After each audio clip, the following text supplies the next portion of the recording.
ಇದು ನೀವು ಕುತ್ಕೊಂಡಿರುವಂತ ಸ್ಥಳ ಜ್ಞಾನ ದೇಗುಲ.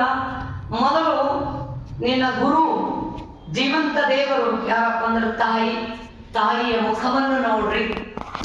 ತಾಯಿಯ ಮುಖದಲ್ಲಿರುವಂತ ಪ್ರಸನ್ನ ಚಿತ್ತ ಭಾವವನ್ನು ನೋಡ್ರಿ. ತಾಯಿಯಲ್ಲಿ ಇರುವಂತ ತಾಳ್ಮೆಯನ್ನು ನೋಡ್ರಿ.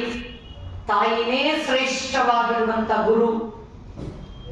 ಆ ತಾಯಿಯ ಭಾವಚಿತ್ರವನ್ನು ನೋಡ್ರಿ. ತಾಯಿಯ ರೂಪವನ್ನು ನೋಡ್ತಾ ಅದೇ ರೀತಿಯಲ್ಲಿ ಸಹಜ ಸರಳ ಸಮಾಧಾನವಾಗಿ ಧ್ಯಾನವನ್ನು ಮಾಡ್ರಿ. ತಾಯಿಯನ್ನೇ ನೋಡ್ತಾ ಇರಿ.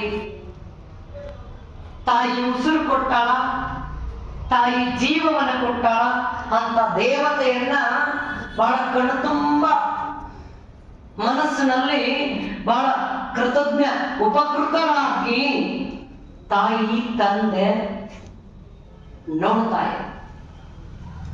ತಂದೆಯ ಶಕ್ತಿ, ತಾಯಿಯ ತಾಳ್ಮೆ, ತಾಯಿಯಲ್ಲಿರುವಂತ ಜ್ಞಾನದ ಮಕರಂದ, ತಾಯಿಯಲ್ಲಿರುವಂತ ಅದ್ಭುತ ಶಕ್ತಿ, ಆ ತಾಯಿಯನ್ನು ನೋಡ್ತಾ ಹೋಗಿ ನಿಮ್ಗೆ ಗೊತ್ತಾಗುತ್ತೆ ತಾಯಿ ಎಷ್ಟು ಶಕ್ತಿವಂತಳು, ತಾಯಿಯಲ್ಲಿ ಎಷ್ಟು ಸಾಮರ್ಥ್ಯ ಇದೆ ಅಂತ. ಶ್ರೇಷ್ಠ ಗುರುವಿನ ಕರುಣೆಯಿಂದ ಧ್ಯಾನ ಮಾಡಿ ತಾಯಿನೇ ಮೊದಲ ಗುರು.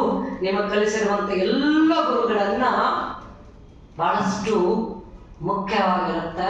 ಅದು ನಿನ್ನ ಸಾಧನೆಗೆ ಗುರುವಿನ ಮಾರ್ಗ ಬಹಳ ಅವಶ್ಯಕತೆ ಇರುತ್ತೆ. ಮೊದಲಿಗೆ ಗುರುವಿನ ಧ್ಯಾನವನ್ನು ಮಾಡ್ರಿ.